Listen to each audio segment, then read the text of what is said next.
including family members, have been arrested. And it's understandable that Israelis are holding their breath until President-elect Trump is sworn in. But I still think that the damage has been done from the Obama administration. Joining me for reaction is Dr. Andy Bostom, author of The Legacy of Islamic Anti-Semitism. Andy, thanks for joining me. Thanks for having me, Tiffany. Thanks. So, listen, this horrific attack in Jerusalem sadly does not come as a surprise to anybody. Prime Minister Benjamin Netanyahu came out and said that this particular terrorist he felt was inspired by or aligned with in some way with ISIS. Here's my feeling. This has been going on to Jews and to all, non-believers when it comes to terrorism and these heinous acts since time immemorial, since long before the rise of ISIS. To me, this isn't ISIS. This is Islam. What do you think, Andy? I think you're absolutely right. I mean, the Jews in particular, given Islamic teachings, hold a special place in terms of Islamic animus. So they are often referred to as both the first and the last enemy. So dating back to Muhammad's interactions with the Jews of Medina, where he wound up dispossessing, slaughtering, enslaving them based on sort of sacred principles. And you get the inculcation of conspiratorial Jew hatred from his interactions with the Jews of Medina. And then in terms of last enemy also, this has to do with Muslim eschatology, end of times theology, which we can see, incorporated in the Hamas charter, where it refers to Muhammad's words in a hadith where the Jews had to be destroyed to usher in the Messianic age. The infamous Hajj Amin al-Husani also included this same hadith in a 1937 fatwa that he wrote. The depredations against the Jews in their indigenous homeland from the time of the Muslim conquests in the 7th century are no different than the behaviors that we're seeing today. So you're absolutely right. Yes, and I also want to bring something up that I feel is connected in some way. And some might say, listen, there is no proof that you can actually connect one act with another. But I think at least tangentially and certainly symbolically, I think the Obama administration's betrayal of Israel, well, first of all, it has not had Israel's back for 8 years, and that has emboldened Palestinian terrorists of all walks all over the world. They know that the Obama administration is going to do nothing about it and basically have enacted policies that actually engender terrorism. But with regard to the Israeli-Palestinian conflict in particular, the Obama administration's betrayal at the United Nations with that horrendous anti-Israel resolution, which Israeli intelligence says actually Obama crafted. It wasn't just that we abstained from that vote, knowing that it was Secretary of State Kerry coming out and using the most horrific language, invoking the Palestinian propaganda term Nakba, which means catastrophe. So referring to the creation of the Jewish state as a catastrophe, right? I said after John Kerry's speech that this was going to embolden Palestinian terrorism. They feel that they have the blessing of the Obama administration. And even though it's an outgoing administration, the effects are still impactful. They're still long lasting. Yes, God willing, Donald Trump can come in and try to undo some of that damage and have a very favorable policy for Israel moving forward. But that doesn't mean that Obama hasn't done 8 years of damage, and certainly with this last coup de grace. And, one of the things that came out over the weekend, right before this terrorist attack, was that both Mahmoud Abbas and John Kerry sounded identical. They came out and said, if Donald Trump ends up moving the embassy to Jerusalem, there's going to be a violent explosion. So Kerry was warning of it, not condemning it.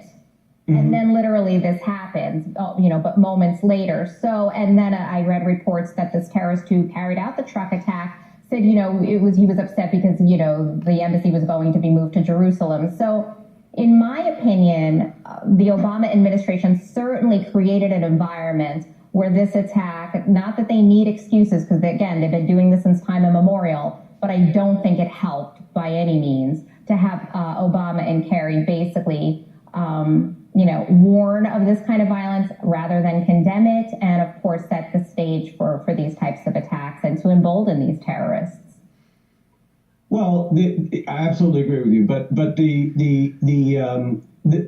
what you're describing was also accompanied by traditional clerical invocations of jihad that reference the moving of the embassy or the alleged willingness of the new Trump administration to move the American embassy to Jerusalem. Again, this was accompanied by the traditional calls for jihad. And we have to go back to a very interesting fatwa that I discovered from 1956. So it was written not by the Palestinians or by the Muslims, in the areas of historical Palestine. It was written by two fatwas that were produced by Al-Azhar University in Egypt, which shows that and this is the seat of Sunni Islamic religious education. It has been for a century, for a millennium. And it was describing how even at the time when Israel was a rump state with the armistice borders from 1949, so Egypt controlled Gaza, Jordan controlled Judea and Samaria, even at that point, Al-Azhar issued two fatwas which said that jihad had to be waged to dispossess the Jews of any portion of their ancestral homeland because it acknowledged they had liberated themselves essentially from the Sharia.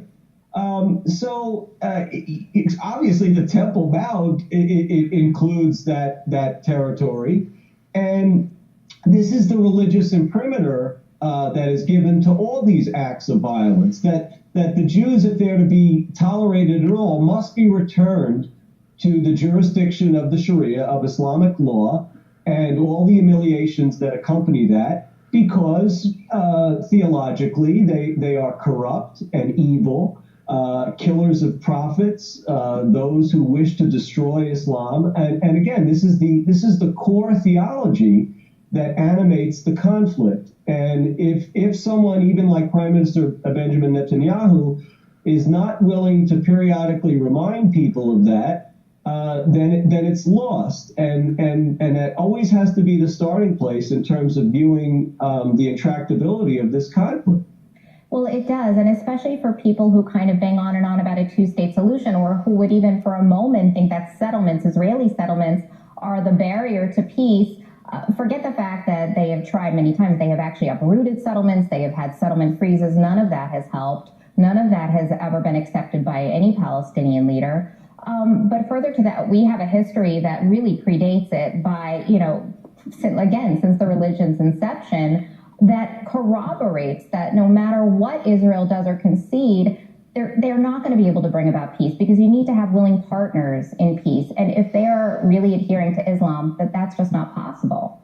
No, and I think actually the most common sense way is at one level to accept the inevitability of the Islamic viewpoint of Israel, which is that the best you'll ever achieve is a hudna in Islamic parlance, which is a temporary ceasefire until the forces of jihad, local, international, feel that the opportunity is ripe to destroy the Jewish state. And that's the inevitable course that this situation is going to follow. There is not going to be any sort of lasting peace. So, in essence, accept the Islamic understanding that there will be a temporary peace, and realize that when they're in a peaceful state, it's because they too accept that Israel is more powerful. It's depressing. It's maybe even sounds cynical, but it's the historical reality, Tiffany. It is, and your insights and expertise are always invaluable. Thank you so much for being here and for sharing again those insights with us. Thanks, Tiffany. Thank you.